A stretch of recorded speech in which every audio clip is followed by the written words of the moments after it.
So when we asked her what is your teenage dream, she said to walk down the school hallway and see her classmates 30 years in the future with receding hairlines and beer bellies.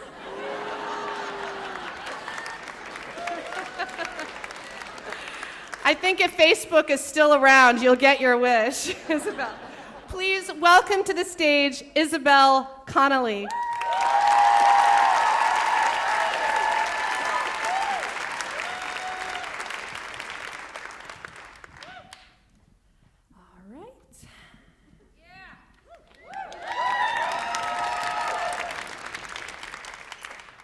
It's 5 years ago. I'm 12 years old and I'm in 6th grade. I'm kind of in that weird in-between stage between childhood and being a teenager. I have this really small, narrow body and a very large head. And I'm kind of uncomfortable with myself and a little nervous. I don't have that many friends, but that's okay. That January, my mom and dad sit my barely 10-year-old sister, Amelia, and I down on the couch, and they say, Isobel, Amelia, Dad has cancer. And not just that, Dad has stage 4 head and neck cancer. When I get this news, it's like a death sentence. It's like hearing my dad is gonna die, and that I'm just kind of getting this like heads up, and this is how much time you have left. And I don't know what to do with this information. I break down and I cry for the rest of that day. The next day I go to school, and all the parents know, and so they told their kids, and so their kids know. And I walk around, and I get a lot of awkward hugs, and so many hushed, I'm so sorry. And the parents are trying too, because the thing about cancer is that it really freaks people out. And no one wants to say, man, that really sucks, your dad has cancer. So parents do things like the day of my dad's surgery, deliver a chocolate cake to the hospital. We get giant glass containers filled with candy sent to our apartment. And one time, actually, someone sent a life-size plush giraffe to the hospital. None of these things were helpful, but people were trying. They showed up because they didn't know what to do, but they knew they had to do something. Back at home, my dad was gray, sickly looking, and he couldn't talk very much. After the surgery, we just kind of sat around and smiled. I wanted to do something for him. I felt helpless. I was small, and I had no power over what was happening. And so I went back to school. I sat in advisory with a few other kids, and we were handed out these flyers, and it said, School Hair Party. Essentially what it would be is this group of kids was gonna go to a salon and cut off their hair and give it to Locks of Love, a charity that makes wigs for cancer patients who've lost their hair in chemotherapy. And this is it. This is my thing. This is the thing that I can do. I don't have to feel helpless. I can do something. And this feels amazing. And I go home and I tell my mom and my dad and my sister, and they're also really excited. They're glad that we have found something. A few days later, I'm at home sitting on the couch, and my mom gets a phone call from our school. And they say, hey, Maria, a parent was talking about what the girls are doing to one of their friends, and that friend happened to be a producer at Fox News. And they really love the story, and they really want to run a live segment on the girls cutting their hair for their dad. And I should tell you a little bit about my mom first, because my mom is a tall, brown-haired Australian woman. We used to live in San Francisco, and we would go to anti-Bush rallies, and we would lie on the streets to avoid getting arrested. My mom screams and curses about the people at Fox News. She hates them.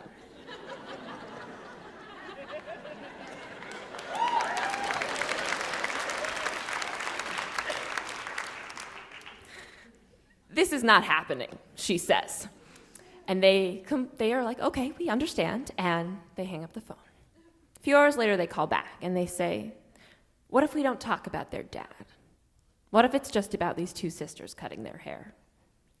And my mom complies. She says yes. To this day, I'm confused why someone like my mom said yes to this. But what I really think was that she thought that this would add to this being this nice thing, this bright spot for us, in something that had been so terrible. And so we go to get our hair cut on a Wednesday. And the thing about Locks of Love is that it's not like a regular haircut. They put your hair in a ponytail and they cut the whole thing off. So 1 second you have hair, and the next you don't. And they cut off all my hair, and I look like a boy. And my tiny body looks even more small, and my really big head looks really a lot bigger. But it's okay, because my dad has had everything taken from him, so I can give this up. Fox News comes in. They take pictures and videos, and this is fine. A little bit exciting. We're kind of getting a little bit of a preview before the live segment. That Friday, we leave school early with my teacher, who organized the entire hair party.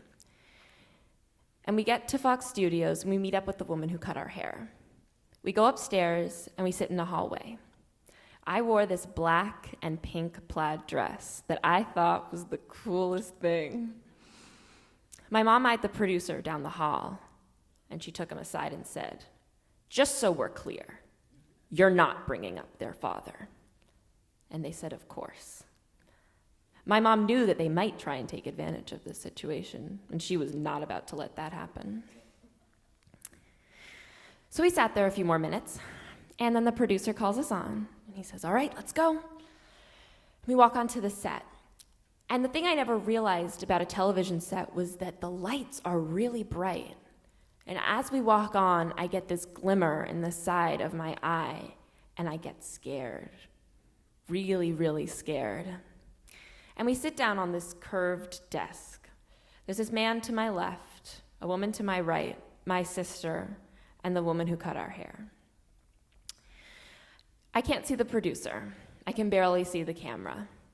I can see my mom's shadow vaguely, but I can't see her face. We sit there a few seconds uncomfortably, and then I see the sign where the producer goes, 3, 2, 1. And we're on. And the man turns to me and says, so how do you like your haircut? And how does it like to get your haircut? And why does the salon do this? And we answer, and they, throw in a little bit of casual banter. And then they kind of hit this lull. There's a computer on the desk. The man sees something pop up, and he clicks on it. He looks a little stunned. He leans back in his chair, and he puts his hands on his hips, and he says, as he turns to me, he says, Isobel, so we hear your dad has cancer, and that he's having chemotherapy. So can you tell us, has his hair fallen out yet? He asked the question he was not meant to ask. He made that choice. And 12-year-old Isobel doesn't want to talk about how much of her dad's hair has fallen out. And I know it's live. And I know my dad's watching. And so I muster up the tiny amount of courage I have, and I turn and I say, no, not really, just a little bit in the back. And as he's about to answer, I see this figure. I see this woman. She's running onto the set. She's running onto live television, ladies and gentlemen. She comes on and she starts screaming at the anchors and yelling at the producers. She's cursing them out like I've never heard before. As she yells, she angrily, grabs us from behind the desk, and our mics fall off onto the ground, and we run down the stairs because she says, I'm not waiting for the elevator.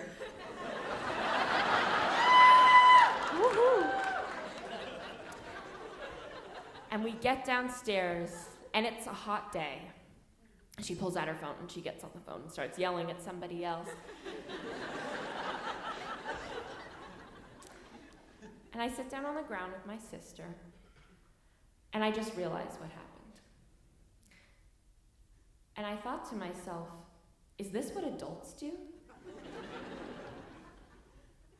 Do adults say they're gonna do one thing and then do another? Do they choose to do the bad thing? Does this mean when I'm an adult, I'm gonna do bad things? Because I've met well-meaning adults, I've been surrounded by them, and they've been nothing but supportive. And I'm confused. So now I'm 17. My dad is 5 years in remission.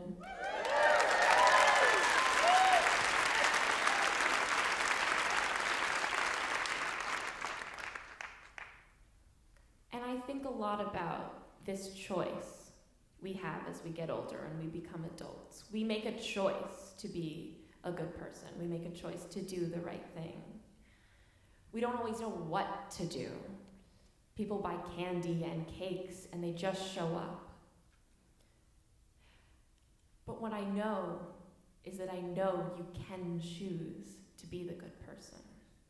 But more than this, I know that I do not want to be anything like the adults I met on Fox News. Thank you.